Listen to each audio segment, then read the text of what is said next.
الله الرحمن الرحيم. أعزائي مشتركي القناة ومشاهدي القناة، السلام عليكم ورحمة الله.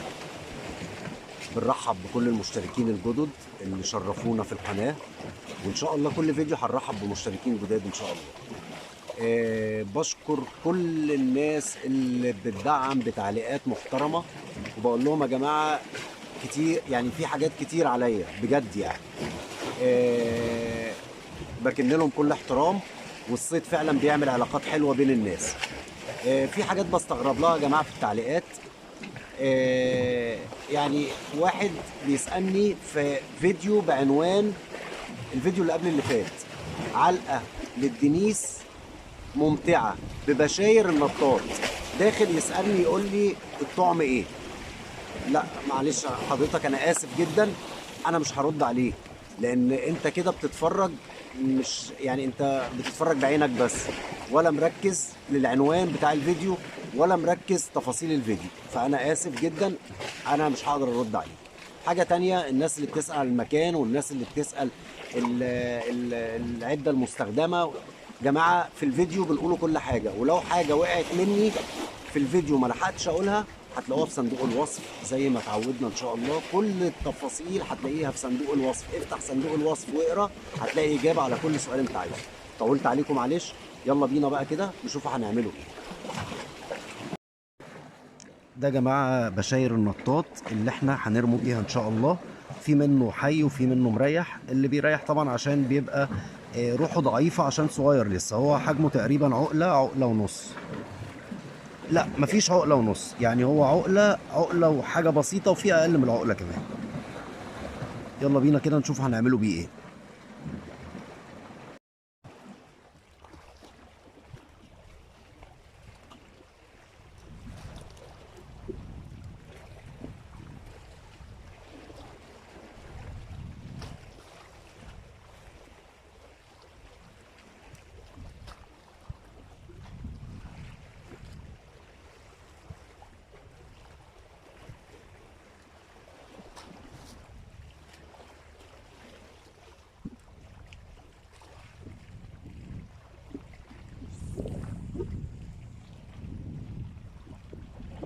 ان شاء الله يا جماعة، ان شاء الله. دنيس.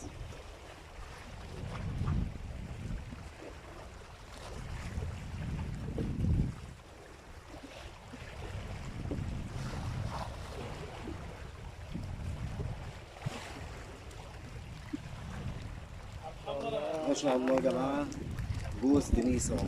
واحد واكل على الفردة اللي تحت، واحد على الفردة اللي فوق الرصاصة على طول.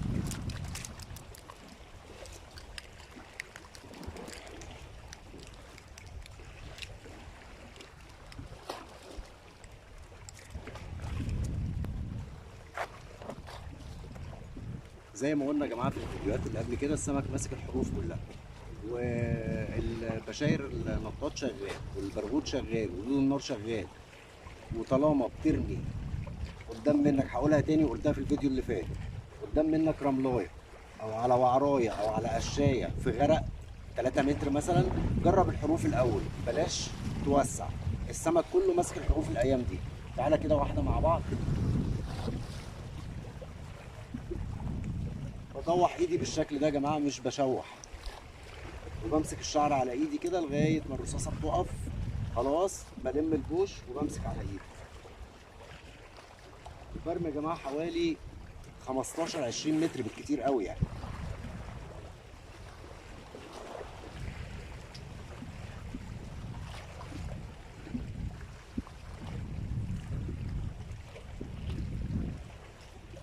السمك في القريب يا جماعه، السمك في القريب 10 متر تقريبا.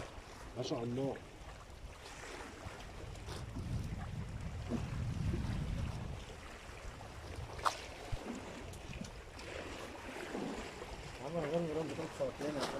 على المباشر اهو يا جماعه مع بعض، واحنا شغالين مع بعض. ده دنيس يا جماعه، مش في الليجس. ما شاء الله حجمه حلو قوي. ان شاء الله الفيديو يعجبكم، ما تنسوش اللايك يا جماعه عشان الفيديو يوصل لاكتر ناس. يبقى ناخدوا بالنا كويس قوي يا جماعه ان السمك ماسك الحروف الايام دي. ليه؟ هو لازم يبقى فيه سبب. السمك كله داخل يبخ، فبيمسك الحروف، ما بيمسكش الوسع. هنرموا رميه مع بعض كده، هنطوحوا ايدينا تاني.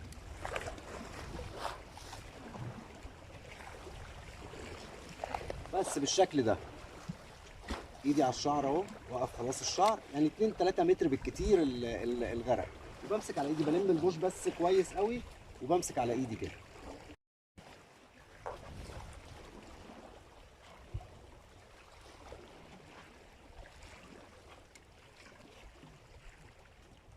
بصوا يا جماعه، داخله على المكنه، يعني هي كتير تراب تحت، مش عاطيه فرصه للدنيس كمان ياكل على الوضع ده.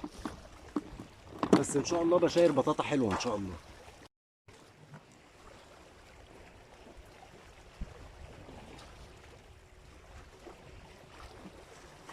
دي يا جماعه شكلها بطاطا وجايه لطش.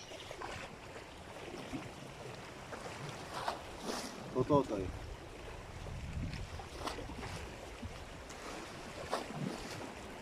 انا شايف النهارده الميه ملبنه كده معكره، فالميه دي حلوه للبول. دلوقتي انا آه، واخد عيش اكل، والله كده انا شغال كده زي ما انتوا هتشوفوا بالظبط.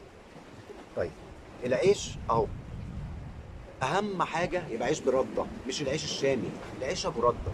هفتحه كده بالطريقه دي كده، وهسقطه في الميه، وهوريكم دلوقتي، وهعجنه. بس هو ده الربع، ولا عجينه بسكر، ولا كوبايه دقيق وعليها ربع كوبايه ميه، ولا الكلام ده كله. انت على الميه دلوقتي وشايف الميه مش واكله على الجمبري، مش واكله على الدود، مش واكله على الجريات، مش وشايف كده ان ممكن تلاقي لك مصيد بوري ومعاك عيش، بس اهم حاجه يكون برده. برده الشامي لا. تعالوا نشوف كده هنعمله ايه بالعيش ده. بصوا يا جماعه، الرغيف اهو زي ما هو كده، انا مليت ميه في الجردل، بسقطه كده بس وبطلعه. بس كده خلاص، كده خلاص. بفضل اعجن في العيش لغايه ما يعمل لي كوره عجينه، هوريها لكم دلوقتي. بفضل اعجن كده زي ما انا شايف لغايه ما اطلع كوره عجينه، وهوريكم هنطعمه ازاي دلوقتي. والربع يا جماعه بالمناسبه بيعتمد على اللطش. هو الفكره كلها ان انت بتحط حته العجينه على الرصاصه بالشكل ده كده، عشان نشتغله على طول بالشكل ده كده. بس المهم ان الرصاصه ما تبانش، مفيش اي جزء من الرصاصه اللي انت حاططها تبان. طبعا مفيش فله، انت على ايدك على طول. بعمل كرة صغيرة كده حوالين الرصاصة، فوق الاربع اسلحة اللي انا عاملهم، اللي هو البالون او الربع. بيبقى بالشكل ده كده، بينزل المية، السمك بيخش ينقر هنا. انت ما بتردش، انت بتحوش بس كده بحركة بسيطة قوي كده، بترفع السمك بيعلق معاك من الاربع صوانير دول. تعالوا نشوف كده هنعمله ايه. ما شاء الله يا جماعة، بوري داخل على الكيلوات اهو، بطريقة الربع اللي ان شاء الله بنحضر لها وهننزلها لكم قريب. دي طريقة الربع يا جماعة، ما شاء الله. بوري داخل على الكيلو، ما شاء الله. ان شاء الله هنحضر لكم فيديو حلو عن البوري، استنوه بطريقة الربع، او زي ما احنا كنا بنقوله زمان طريقة البالون. ما شاء الله.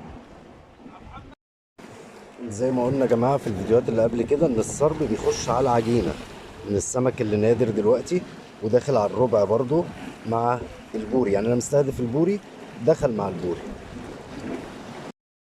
اللهم لك الحمد. زي ما احنا متعودين في نهاية كل فيديو يا جماعة بنشوفوا نتائج الطلعة او الحصيلة. زي ما احنا شايفين الدنيس كانت احجامه حلوة جدا، الفليس تقريبا كان حايد يعني. كل ده دخل ببشاير النطاط اللي احنا شفناه في اول الفيديو. الدنيس زي ما احنا شايفين البراية دي يا جماعة معدية الكيلو مستريح جدا. دي دخلت بطريقة الربع القديمة بتاعتنا، اللي هنعرف الناس في الفيديو اللي جاي ان شاء الله ازاي توقع البوري مهما كان حجمه بمنتهى السهولة. السمكة اللي مغلبة الناس. اتمنى ان الفيديو يكون عجبكم، ما تنسوش اللايكات عشان الفيديو يوصل لاعلى ليفل والناس كلها تشوفه. ان شاء الله هشوفكم على خير، الفيديو اللي جاي يكون افضل من ده ان شاء الله. السلام عليكم ورحمة الله.